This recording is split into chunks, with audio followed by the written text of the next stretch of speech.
اور دیکھنا حج اور عمرے کا ثواب ہے. اور ماں باپ کو دل کا دکھانا، تمہاری اولاد ویسے ہی معاملہ کرے گی جیسے تم اپنے ماں باپ کے ساتھ معاملہ کرو گے. یعنی کتنی کڑی شرط لگا دی. تم اپنی اولاد سے سکھ پانا چاہتے ہو، تم اپنی اولاد کو اپنا اطاعت اور فرما بردار بنانا چاہتے ہو، تم اپنی اولاد سے محبت حاصل کرنا چاہتے ہو، اور تم چاہتے ہو، یہ چاہتے ہو تمہاری اولاد تمہاری خدمت کرے، تو تم اپنے ماں باپ کے ساتھ معاملہ صحیح کرو. اگر اس کے ساتھ معاملہ صحیح نہیں ہے تو تمہاری اولاد کا سکھ تم کبھی نہیں دیکھ سکو گے.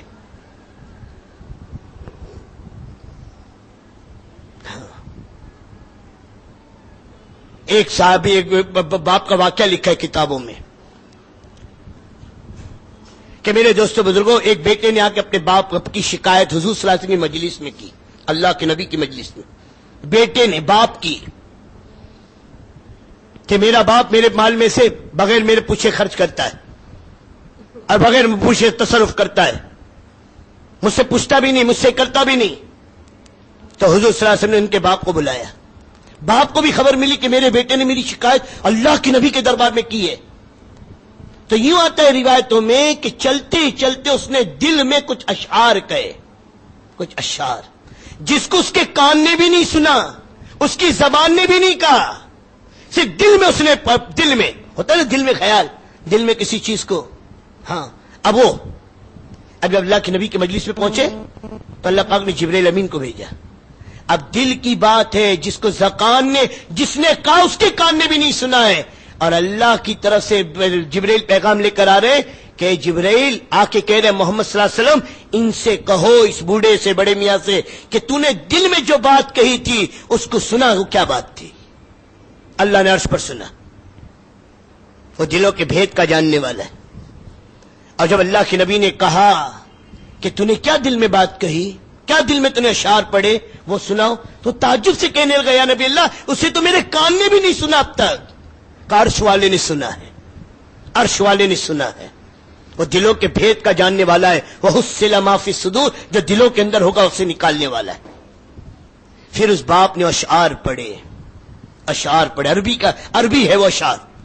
اس کا ترجمہ یہ ہے کہ میرے بیٹے جب تو دنیا میں آیا تھا تیری کوئی حیثیت نہیں تھی، میری گود تیرا سہارا تھا، میرا کندھا تیرا سہارا تھا، میں تیرے لیے راتوں کو جاگتا تھا، دن کو تیرے لیے سوتا تھا. تو جوان ہوتا گیا، تو بڑا ہوتا گیا، میری ہڈیاں بوڑھی ہوتی گئی، اور میں نے تیرے لیے اپنی ہڈیاں گھلا دی، میں نے اپنی صحت اور اپنی جوانی تیرے لیے خراب کر برباد کر دی، اور میں نے تیری ہر سکھ، ہر خوشی، ہر تیرے اطمینان کو میں نے پہنچانے کی کوشش کی. اور آج تو میرے ساتھ وہ معاملہ کرتا ہے. اگر تو مجھے باپ کا حق نہ دیتا تو پڑوسی کا حق تو دیتا. تجھ سے اتنا بھی نہ ہوا کہ مجھے پڑوسی کا حق ہی دے دیتا. اور جب اللہ کے نبی نے یہ اشعار سنے ہیں تو اللہ کے نبی رو دیے، رو.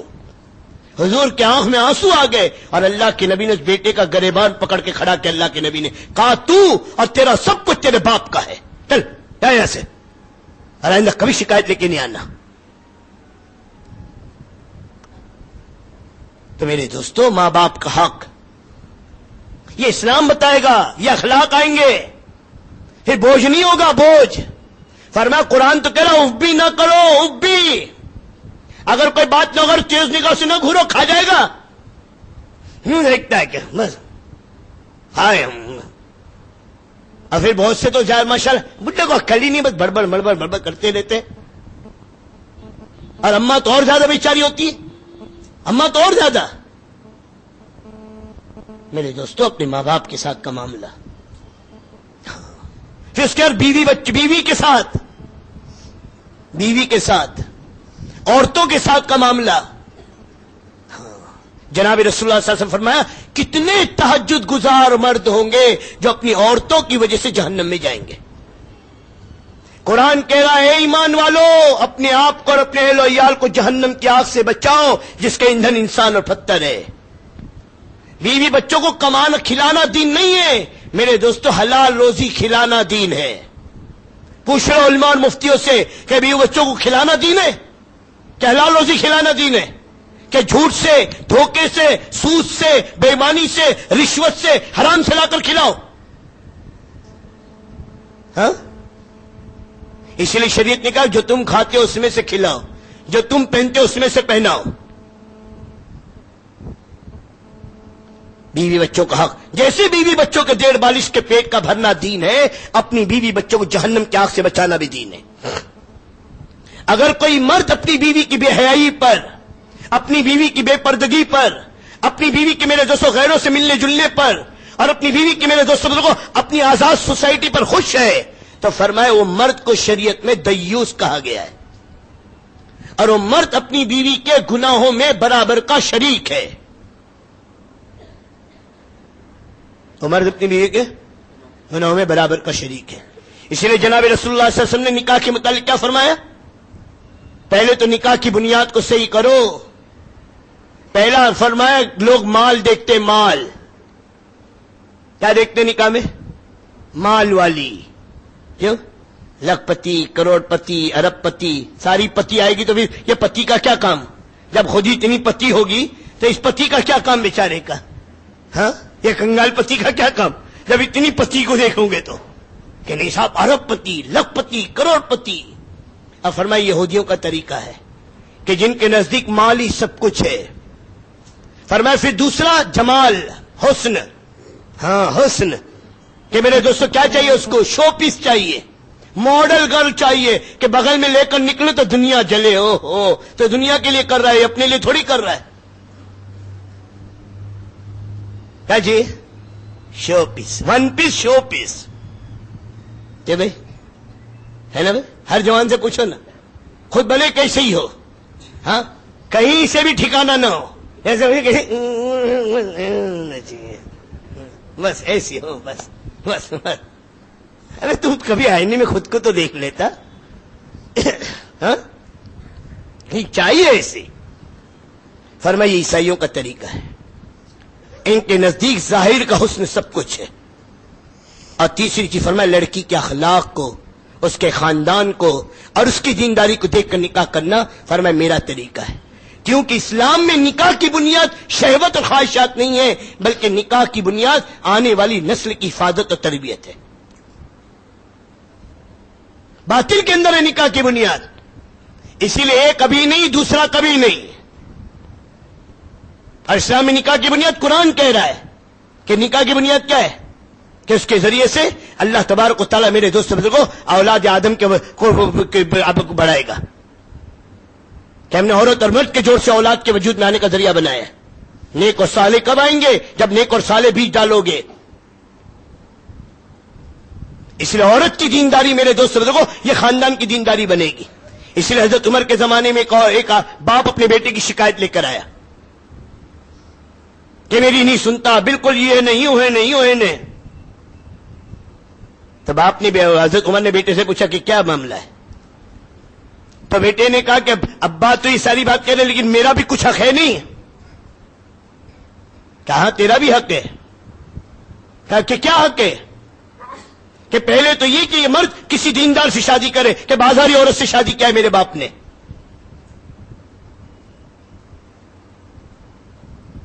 کہ بے دینی۔ ابھی شادی کے بعد کہ نام اچھا رکھے بچہ جو پیدا ہو تو، کہ میرا نام ایسا رکھا ہے جس کا مطلب گو کا کیڑا ہوتا ہے۔ اور آج کئی ماں باپ ایسے ہیں جو اپنے اولاد کا نام ایسا رکھتے ہیں جس کا کوئی نام نہیں ہوتا۔ یہ ظلم ہے، یہ ظلم ہے، سن لو ظلم ہے، یہ اولاد کی حق تلفی ہے۔ شوق کی دنیا میں آگے نام رکھنے کا امت شعور کھو چکی ہے۔ میں نے اس سے پہلے بھی ایک مرتبہ کہا اس بات کو، ہاں یہ ظلم ہو رہا ہے اولاد پر، کیسے نام رکھنا جس کے معنی کا اثر اولاد کی زندگی پہ غلط پڑے۔ اور آج تو آدھے سے زیادہ رکھنے کے بعد پھر کوئی کسی نے کچھ ٹینشن دیا تو آ کے پوچھتے ہیں وہ چل جائے گا، نام ہم نے یوں رکھے لا ہے۔ اگر رکھیلا ہے تو اب کیا پوچھنے لائے؟ اب رکھنے سے پہلے پوچھنے کا تھا۔ میں تو اتنا غصہ آتا ہے جب نئے نئے ناموں کو لے کر آتے ہیں، اور حالانکہ کئی نام ایسے جن کا مطلب یعنی ایک تو ہوتا ہے بے مطلب نام اور ایک ہوتا ہے غلط مطلب نام۔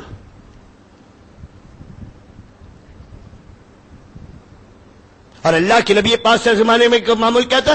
جب کوئی صحابی آتے، کوئی مسلمان ہوتا، کیا نام ہے تمہارا؟ کہ فلاں، کے نام بدل دیتے۔ کسی کے نام کا مطلب اگر غلط ہوتا آپ نام بدل دیتے۔ یثرب کا نام مدینہ رکھا گیا، یثرب کہنا گناہ بن گیا، یثرب کہنا مدینہ کو بھی گناہ بن گیا۔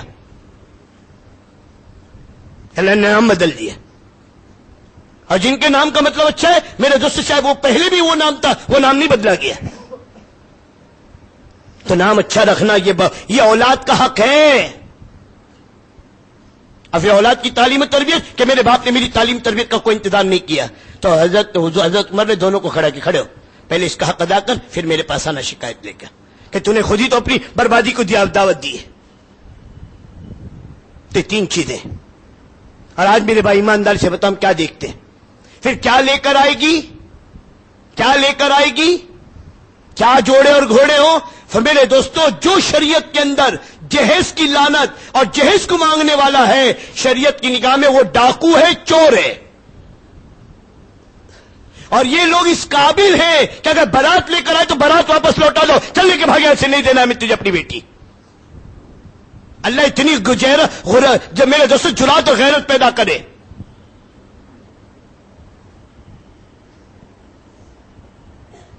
آج تو لڑکا خود سوچتا ہے, کل تک بیچارے کو 60 روپے کی کیا بولتے کارڈز گھڑی نصیب نہیں تھی, لیکن شادی ہو گیا راڈو تو اچھی ہے, راڈو تیرے باپ نے خواب میں دیکھی تھی راڈو.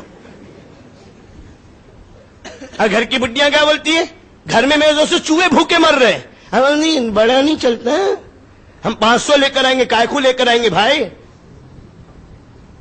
500 بارات کائے کو لے کر آئیں گے. یہ بارات آئی کہاں سے؟ اللہ کے نبی کی بیٹی فاطمہ کا نکاح ہو رہا ہے, کون سی بارات گئی تھی؟ حضرت علی کون سی بارات لے کر آئے تھے؟ خدا کی قسم یہ سب غیروں کی لعنت ہے جو اسلام میں آئی ہوئی ہے, کوئی اس کا کہے نہیں ہے. بلکہ لڑکی والوں کے ذمے شرن کھانا بھی نہیں ہے کہ لڑکے والے کہہ رہے ہم اتنے لے کر آئیں گے, سارے مہمانوں کو لڑکی والوں کو ہی کھلائیں گے, جاؤ چلو. ہم غیر مسلم بھی ہمارے کچھ ہیں, ان کو بھی لائیں گے, ان کے لیے ویج الگ سے بنانا, کائے کو بنانا, مہمان تمہارے ہمارے.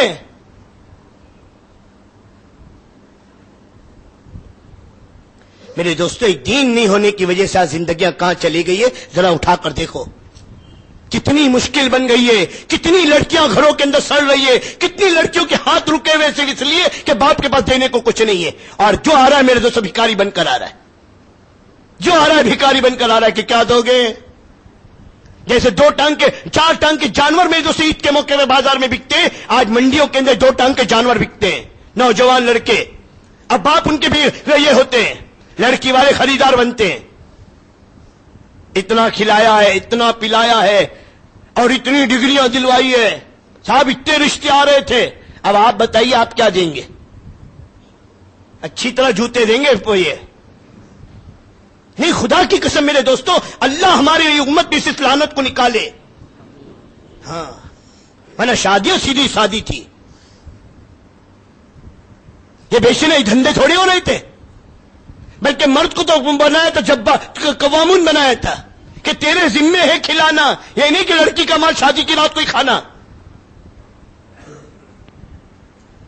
راڈو پہنیں گے, بس کی ٹکٹ کے باندھے تھے, صاحب یاما چاہیے, ماما نکل باہر, یاما دیں گے تجھ کو اچھی طرح. بولتے بھی لگتا ہے دوستو. اب بتاؤ ایسی شادیاں جب ہوگی یہ برکتیں لائے گی؟ جس شادیوں میں نبی کی سنتیں زباں ہوگی. حضرت جی رحمت اللہ علیہ سے میرے دوستو 1 بار نہیں 2 بار نہیں کئی مرتبہ نکاح کی مجلس میں براہ راست ان کانوں سے سنا ہوں کہ حضرت جی رحمت اللہ فرمایا کرتے تھے, ابو داؤد شریف کا حوالہ دے کر جن نکاح میں جان بوجھ کے سنتوں کو پامال کیا جائے گا, اللہ 7 پشتوں تک ہدایت کو سلب کر دے گا. 7 پشتوں تک. نبی کی سنتوں کا مذاق اڑ رہے ہیں اور انسپیکشن کے نام پر شادیوں کے اندر جو ہنگامے ہو رہے ہیں, اور پھر بے پردگی اور بے حیائی کا سیلاب, اور پھر باقاعدہ جو ہوتا ہے نا لڑکے یہ لڑکی والے جو لے کر آتے ہیں اس کو سجایا جاتا ہے, اس کے فیمیرے بنتے ہیں, سب کو دکھایا جاتا ہے. کتنی لڑکی کے دل دکھتے ہوں گے کہ ہمارا باپ کیسا کنجوس تھا, کیسا غریب تھا, یہ کیسی قسمت والی ہے, کتنا لے کر آئی ہے.